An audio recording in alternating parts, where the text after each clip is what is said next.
And when they cut half the people, it's like evisceration by 1,000 cuts. Yeah. So you want to do this? Have the fight with us in Congress.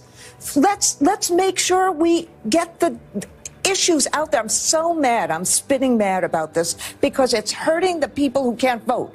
Children don't vote.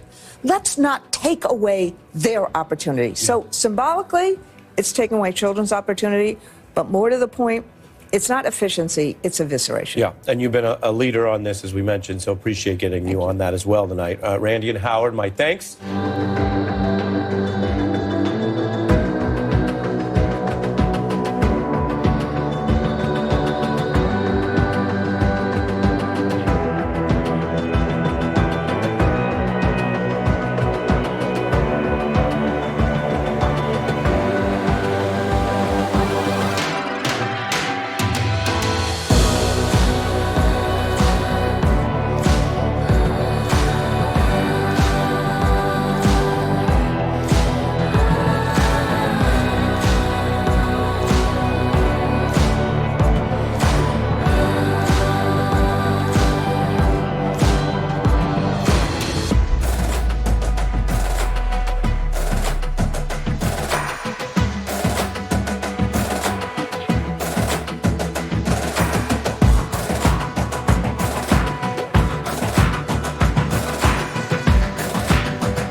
It seems like I can't leave the desk for a couple of weeks without everything going crazy, particularly those folk who are suffering from not Trump derangement syndrome, but Musk derangement syndrome.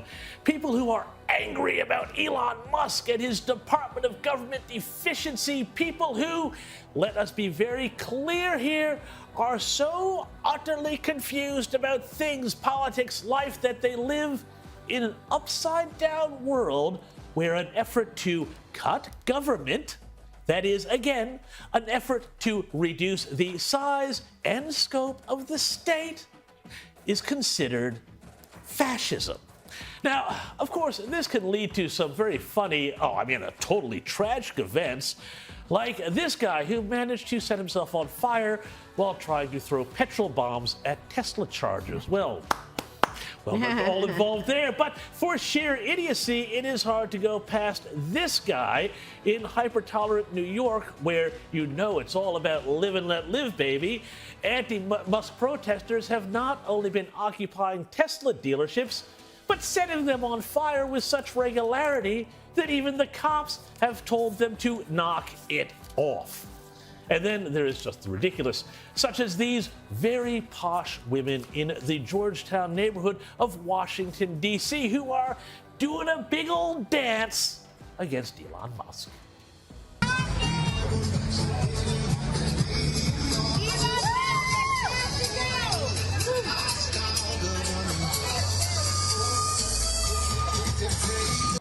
Yeah, that'll show them. Anyway, meanwhile, lefties all over the place are trading in their Teslas and being very self-righteous about it. Here's Democrat Congressman Mark Kelly. Every time I get in this car in the last 60 days or so, it reminds me of just how much damage Elon Musk and Donald Trump is doing to our country. Talking about slashing Social Security, cutting health care benefits for poor people, for seniors. It's one bad thing after the next. He's firing veterans. I'm a veteran, so I have a really hard time driving around in this thing. What matters is, doing the right thing. I think it's time to get rid of it. Elon Musk kind of turned out to be an asshole, and I don't want to be driving the car built and designed by an asshole. Well, can't say fairer than that. Kelly's outburst, though, is funny for two reasons, not the least of which is that once upon a time, cutting government waste was, yes, you're not going to believe this, a Democrat priority. Here's Barack Obama back in 2011 announcing his own Doge-like effort. And boy, you are not going to believe who played the role of Elon Musk in this little caper. That's why, starting today, I've asked the Vice President to lead a renewed effort to hunt down misspent tax dollars in every agency and department of this government. We're calling it the Campaign to Cut Waste, and I know Joe's the right man to lead it, because nobody messes with Joe. There's a new standard by which the government is going to function from this point on. The American people are entitled to transparency. Look, a lot of this depends on new, sophisticated methods, but it also, we know, depends on relentless focus on making this a priority. Focus that can't be delegated. That's right. Nobody messes with Joe.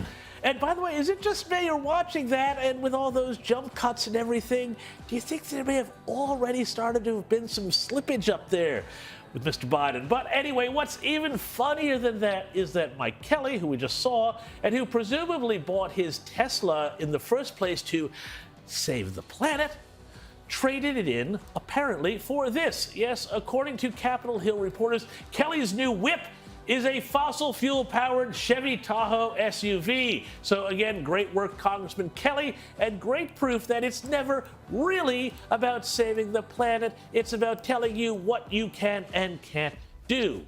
In other words, totalitarian control over what is and what is not acceptable in terms of your behavior and beliefs, coming from the left.